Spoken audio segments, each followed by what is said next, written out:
We'll see.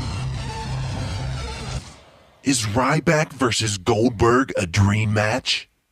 No. Yeah, we might get it this year. Well, I don't know. I mean, Goldberg's a strange bird. I mean, this guy, sometimes he's good, and I'm like, yeah, I'm into this Goldberg thing. Sometimes I want to die. Not only does he end my favorite wrestler's career, he's botched so many storylines. He's so hard to work with. He's stiffer than anything.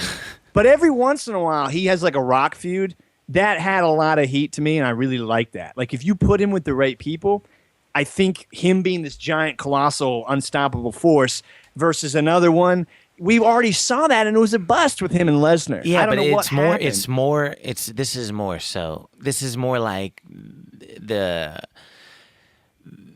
thought of the epic match that wasn't Goldberg versus Stone Cold. It's like something that had like the fans developed. They're giving Ryback the Goldberg chant. They've been giving it to him now for over a year. He can't escape it. Now all he is a Goldberg knockoff. So right there's your match. Yep. Goldberg needs to come back. You know that you have a he may have not needed to come back before, but now he has a reason to. There's Ryback is here, and he's generating all this buzz for Goldberg, you know, as a knockoff, and he's coming out in interviews now. He's even talking about, he says, I'll love to take on Goldberg. I think it's a match that's going to make me a lot of money. It's going to make him a lot of money. It's a match the WWE Universe want to see. I said recently that if people keep chanting his name at me, they're going to make me a ton of money. WWE's going to want to bring in Goldberg to face Ryback. If you played it right, I could see it working. Like what you just said, the idea. See, you're giving me stuff that WWE can't in their wildest dreams, which doesn't make any sense. Just the inclination of, well, you know, the idea that Ryback can't get out of his shadow, and like, you know, Heyman starts to address it in the back. Like maybe even when Goldberg comes back, Heyman's talking to him in the backstage, and then Ryback's like, "Oh, my manager doesn't even want me." Like this guy, you know, like he's trying to get Goldberg, or he's impressed by Goldberg, and like you really play that angle up, like he can't beat him, and it really starts to stir, and you play it for months, and they have this giant, like the two guys come at each other. That would actually be good. They're just, I can't. Will they do that? I don't think so.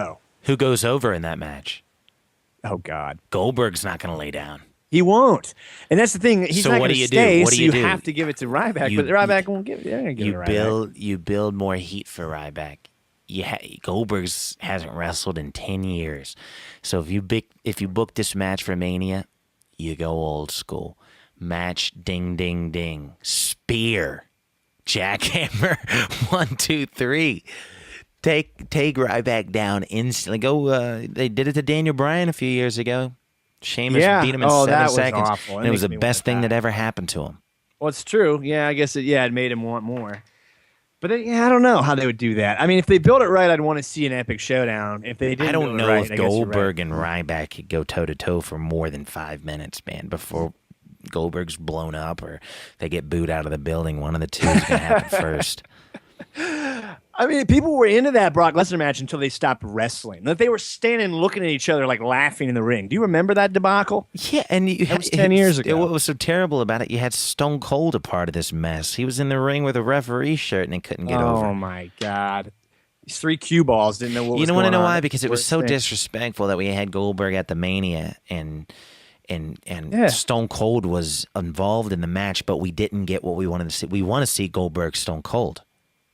Absolutely. That's what it would. I mean, as soon as it was has. the same thing. It was the exact same thing in Goldberg's case as what's happening to Ryback. As soon as Goldberg debuted, everybody was calling Goldberg a knockoff of Stone Cold. That's what it was all about. That's why everybody wanted to see Stone Cold Goldberg, because they looked exactly the same, but their gimmicks were completely different. I'm afraid if Austin got in the ring with him, though, Goldberg would kill him. I know. Don't give Goldberg any. Oh, and then he'd take like a boot to the face and die. We wouldn't get his podcast anymore. We wouldn't get his genius anymore. I don't know if I want to put anyone in the ring with Goldberg. Ryback's expendable, so I guess. But that's why it looks like we're going to get Triple H in there, because I guess that's a safe bet. I guarantee you Stone Cold feels safe with Triple H. He's in good hands. They've wrestled before. He'll take care of him. Better not get Ziggler in there. He might have a heart attack. You know what? Before we get off, this Ryback topic and put it to rest for this episode, I want to touch back to what I was saying earlier about him, and there's some things that I hear him talk about that I relate to in a way. Here's an excerpt from that same interview, and you'll like this. For me, I grew up. This is a quote. For me, I grew up watching. Hold on a second. Just a second. Ryback just stumbles off. Yeah, of his you got to see my desktop here, man. I'm going through all kinds of different articles and whatnot. So here it is. Like growing up, I loved Razor Ramon, the bad guy. No wonder he's saying the big guy. I thought he was the coolest thing walking on the planet, Ryback said, via DNA. I guess this is DNA View. That's the article, or that's the source's name. But him, Shawn Michaels, Bret Hart, and the British Bulldog were all interchangeable there for a while. I like Diesel, the big 7-footer. It's also cool because Razor Ramon, Scott Hall's his real name. This is in the article. We all know this. This is neither here nor there.